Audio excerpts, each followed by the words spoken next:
Bonjour à tous et merci d'être avec nous pour un nouveau numéro de Côté Jardin.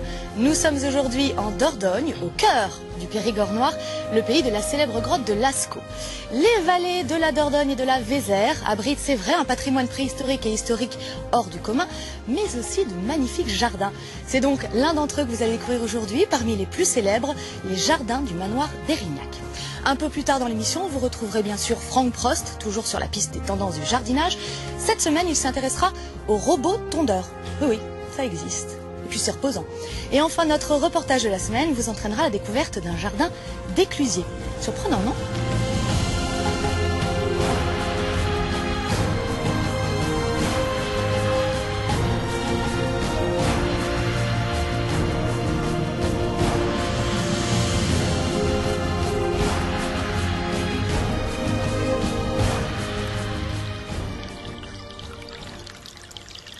Trop fort, Laurent. Je reconnais là le connaisseur.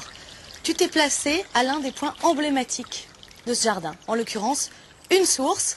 Parce que, je ne sais pas si tu le sais, en occitan, Érignac, ça veut dire là où coule l'eau. Oui. Et le domaine doit d'ailleurs son nom aux 7 sources qu'il traverse. Oui, c'est ce que j'ai lu, effectivement. L'eau en occitan se dit l'ail ou l'ail, suivant les patois.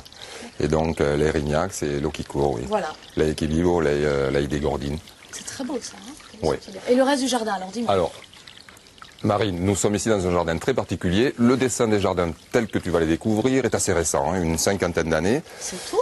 Oui, mais une cinquantaine d'années. Depuis le XVIIe siècle ? Oui, enfin, déjà une cinquantaine d'années pour former, constituer, forger donc un des joyaux de l'art pierre en France. Ça, c'est clair.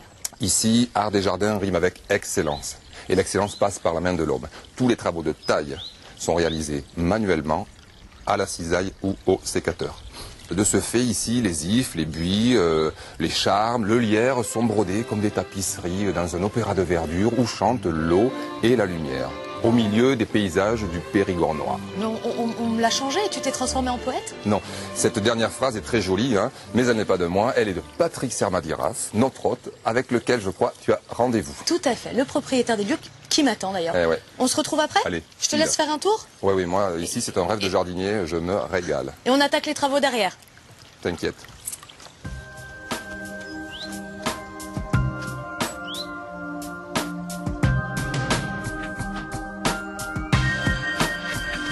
Bonjour Patrick. Bonjour Marine. Merci de nous accueillir dans vos magnifiques jardins. Merci à vous d'être venu. C'est un plaisir. Alors racontez-moi un petit peu l'histoire de ce jardin. D'abord, ça fait combien de temps que le domaine est dans votre famille ? Depuis 500 ans, ce qui représente 22 générations. Waouh! Alors ces jardins tels qu'ils sont aujourd'hui, finalement, de quand datent-ils exactement ces dessins ? Alors il date du XVIIIe siècle, et qui est un jardin fait à la française par un de mes ancêtres, qui était directeur général des monnaies de France sous Louis XVI.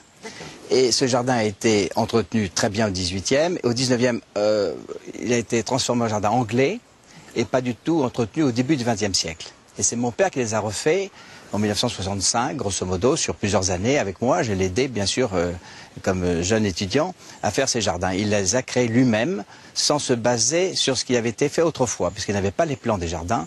Donc il a fait selon son inspiration, selon ce qu'il sentait, selon ce qu'il aimait. Parce que les jardins, c'est une grande histoire d'amour. Ben, j'imagine, quand ça fait 500 ans qu'ils sont dans la famille, et puis finalement vous avez un domaine comme celui-ci, plus de 10 hectares, c'est 10 ça ? hectares sur 200 hectares de la propriété. 10 hectares de jardin taillés à la française. Très bien, donc énormément de travail. Énormément de travail, j'imagine. beaucoup de jardiniers. Ce sont des sculpteurs, mes jardiniers. Et alors, du coup, comment est-ce qu'on pourrait qualifier ce jardin, hein, mis à part le fait qu'il est remarquable est-ce qu'aujourd'hui c'est un jardin à la française ? Est-ce qu'il n'a pas un petit côté un peu à l'italienne ? Tout à fait, c'est un jardin franco-italien. Pourquoi italien ? Parce qu'il y a beaucoup de cyprès longs et ça va très bien ici. Il ne ressemble à aucun autre jardin puisque mon père n'avait pas fait d'autres. C'est le seul jardin qu'il ait fait dans sa vie, mais il a bien réussi. Donc il ne s'est pas inspiré d'autres jardins, il n'en a pas visité d'autres. Il l'a fait selon ce qu'il pensait lui, ce qui est beaucoup mieux, avec son cœur.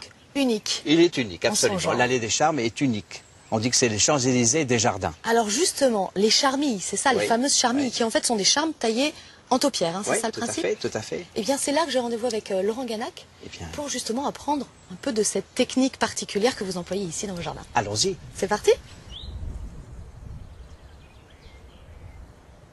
Bah alors Laurent, tu t'es fait un copain ? Marine, ben oui, et je te le présente. Enchanté. Laurent Chaban, Bonjour chef Marine, jardinier. bienvenue à d'Érignac. Érignac. Chef jardinier des jardins d'Érignac. Oui. une équipe de 6 jardiniers pour entretenir ces magnifiques jardins. C'est une équipe qui entretient tout ça. Alors Marine, te voilà arrivée sur les Champs-Élysées de la Taupière. Comme tu peux le voir, la rigueur est de mise, donc tout doit être fait au cordeau. Voilà, en parlant de cordeau, Laurent, tout est en place. Ils sont bien tirés, les Nickel. fils à plomb sont mis, les cisailles sont affûtées. Je vous laisse, il n'y a plus qu'à. Je vous Merci, souhaite une Laurent. bonne taille. Marine, bonne taille. Merci, à tout tout à à l'heure. Merci. Je vais mettre Marine au travail. J'espère que je vais pas lui... Alors ma chère Marine, les cordeaux sont destinés à maintenir les arêtes, à bien les aligner déjà quand tu la tailles et ensuite les aligner donc entre elles. Les unes entre les autres. Voilà. Très bien, ok, Hein? j'ai compris. Et ça, à faire chez soi, c'est tout bête en fait de mettre les cordeaux? Tout simple. Tu tends, il faut utiliser des pieux suffisamment lourds, lestés, qui permettent vraiment de tendre. Parce que l'important, en fait, la phase cruciale de la pose du cordeau, c'est la tension. Et pour les verticales, on utilise un petit fil à plomb. Oh, comme en décoration. Voilà. Et alors, soit tu peux utiliser le cordeau pour le maintenir, donc, ou bien si tu ne disposes pas d'un cordeau, tu mets une tige, tu vois, à l'horizontale qui repose sur ta haie et tu te sers de la tige donc pour poser ton cordeau. Très bien, Voilà. la petite Et tige. ce cordeau va te permettre d'assurer le maintien ou la définition des arêtes verticales. D'accord. Alors Marine, nous allons rentrer dans le vif du sujet. Regarde, j'ai pour toi une cisaille. Magnifique cisaille. Alors, ces cordeaux te servent de guide pour maintenir les arêtes, tu vois, comme ceci. Ils vont te permettre de dégager une première bande qui va elle-même ensuite te servir de guide pour maintenir donc ton alignement. Et c'est cette arête dégagée au cordeau qui va servir de guide pour la suite de la taille. Et on fait ça dans toute l'allée? Dans toute l'allée, oui, Marine. Avant ce soir, s'il te plaît, parce qu'on n'a pas beaucoup de temps. Donc, il va falloir y aller.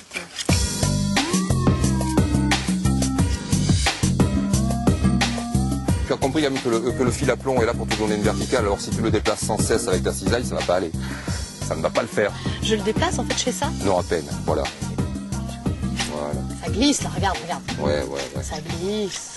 Alors les taupières, on est d'accord, c'est le point fort des jardins d'Érignac. Oui. Mais il n'y a pas que ça. Le gazon aussi, je crois. Oui. Il faut l'entretenir, l'arranger, l'arroser, mais il faut aussi surtout le tondre. Et ça, c'est vraiment du boulot aussi. Oui. Mais dites donc, notre petit robot tondeur serait peut-être passé par là? Non, Marine, tu sais bien qu'à Érignac, je te l'ai dit, c'est l'homme qui pousse la tondeuse. Mais elle est magnifique cette pelouse. Pas pelouse, gazon. C'est quoi la différence? Quelque chose de beaucoup plus élaboré, on va dire, le gazon, que la pelouse. Hein. D'accord, élaboré, très bien. Voilà. Et comment est-ce qu'ils font pour avoir un aussi beau gazon ici, à Alors, Érignac? les 4 mamelles du gazon. 1, la tonte. Ici, plus de 50 fois par an, ce qui veut dire au printemps plus de 2 fois par semaine. Pas mal, 2, la scarification, on ira voir tout à l'heure. d'accord. 3, décompactage, aération du sol. Ok. Et 4, les différents apports.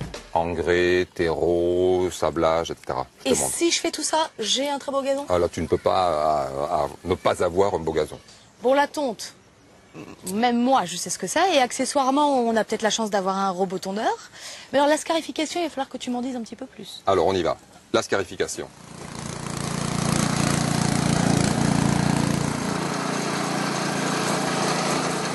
La scarification, alors qu'est-ce que c'est? C'est une opération culturelle qui se pratique à cette saison.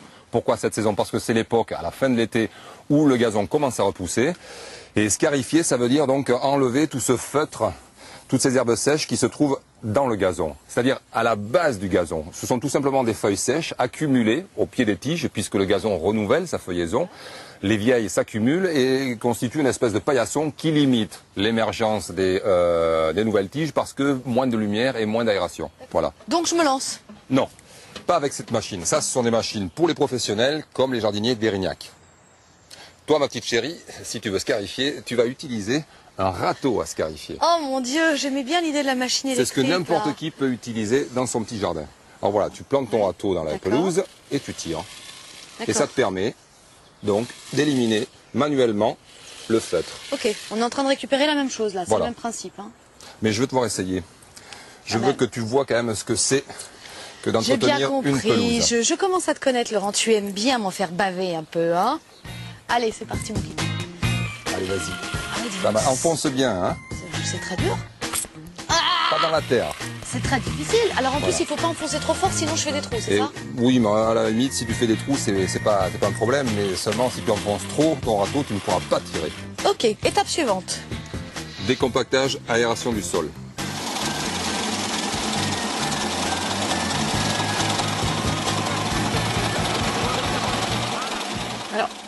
c'est la machine qui fait ces petites crottes de terre là.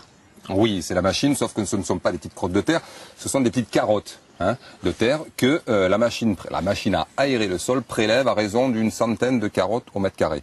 Alors pourquoi on prélève ces carottes? Tout simplement pour libérer de l'espace dans le sol, et cela pour faciliter la circulation de l'eau et de l'air, et donc l'enracinement. D'accord, et alors comment je fais chez moi si je passe à nouveau cette grosse machine qui, j'imagine, est réservée aux professionnels? Alors il y a d'autres solutions beaucoup plus simples. Regarde, je t'ai amené les outils. Alors si tu ne disposes que d'une bêche, c'est pas difficile. Tu plantes ta bêche là comme ceci, suffisamment profond, tu l'inclines, tu vas jusqu'à soulever un petit peu, et quand ça se soulève, tu arrêtes. Et tu répètes ça tous les 20 cm. J'essaye. Je te garantis pas d'y arriver, il faut être fortiche quand même. Hein. Saute dessus, c'est Ah, l'invitation. et regarde, ça fait rien. Ah, fais jouer, fais jouer. C'est pas vrai, mais... Mais c'est une blague, je suis trop légère. Et pour accompagner l'aération et le décompactage du sol, nous allons faire les apports. Les Je apports. te montre. Ça, je pense que je devrais y arriver. En aérant et en décompactant le sol, nous avons, je viens de te l'expliquer, donc libéré de l'espace. Cet espace, on va en profiter donc pour y introduire nos apports. Nos apports, qu'est-ce que c'est? Qu'est-ce que c'est nos apports? Tiens, oui. Du terreau, Du amendement terreau. humique, Classique. du sable de rivière, pour les terrains un peu lourds, qui va permettre donc d'alléger, de rendre le terrain un petit peu plus filtrant, un peu plus drainant. De la même manière que tu utilises le sable lavé de rivière, sur les terrains qui sont, eux, naturellement très sablonneux, voire trop sablonneux et donc trop filtrants, tu peux envoyer de l'argile, tout simplement. Très bien. Dans ce cas-là, je ne mets pas de sable, mais de l'argile. Voilà. Et pour finir, les fertilisants, car il s'agit de bien nourrir ton gazon pour qu'il passe l'hiver en bonne santé, c'est-à-dire bien vert. Voilà. D'accord. Tu Des utilises- vitamines, quoi. Voilà, des vitamines. Tu utilises des fertilisants essentiellement organiques. Je ne pensais pas que c'était si difficile d'obtenir un beau gazon comme celui-là.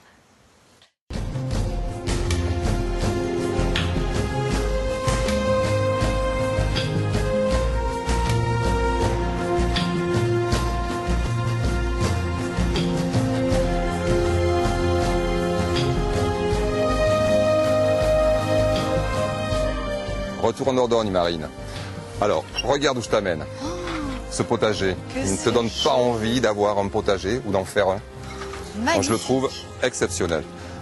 On dirait un modèle réduit du jardin du potager du roi. Il y a une Rien que diversité. Et pourtant, c'est le potager de... Capucine, Madame Servadiraz. Il est magnifique, votre potager. Magnifique. Énormément. C'est vous qui l'avez dessiné? Je l'ai dessiné avec un ami. J'ai surtout dessiné l'autre, là, ma collection de La collection de Dahlia. Moi, j'adore le mélange des terres, là, en fait. Le fait d'avoir la Comme il terre est du joli, potager hein. et le sable. Ça, c'est pas mon idée, c'était joli. Hein. C'est magnifique. Elle a du goût, cette Madame Servadiraz, dis donc, hein? Alors tu vois, ces barrières Oui. en piquets de J'adore. châtaignier refendus, Trop on mignonne. appelle ça des échalas, je crois. C'est tout à fait typique du Périgord et de la Dordogne notamment, qui est une région couverte de bois de châtaignier. D'accord. Donc, ce n'est pas seulement décoratif, c'est en plus traditionnel. Bon, absolument. Ouais. Et j'ai même repéré des petites associations végétales très intéressantes. On a de la capucine pour protéger des pucerons, on a de la bourrache également. Et puis, dis donc, la capucine et la bourrache, ça se mange? Ça peut se manger. La fleur d'un salade. côté, pour la capucine, et la bourrache également. Ouais, ouais. Tout à fait. La fleur également. Ouais, ouais. J'adore. Alors j'en profite, nous sommes donc au début de l'automne et il faut rappeler que c'est la saison de semer. Alors bien sûr, on continue de récolter les légumes d'été, mais on sème déjà les légumes de l'automne et de l'hiver qui va arriver. Donc pensez à vos salades, pensez à vos épinards, pensez toujours à vos radis, pensez à vos choux que vous pouvez même déjà commencer à repiquer. Alors, Laurent, permets-moi de te dire un truc. Si tu es très fort pour trouver les potagers, je pense que je suis encore meilleur que toi pour trouver les piscines. Et moi, je sais où se trouve la piscine. C'est pas ça? Oui, bien sûr, tu vas voir. Après l'effort, le réconfort. Ah oui.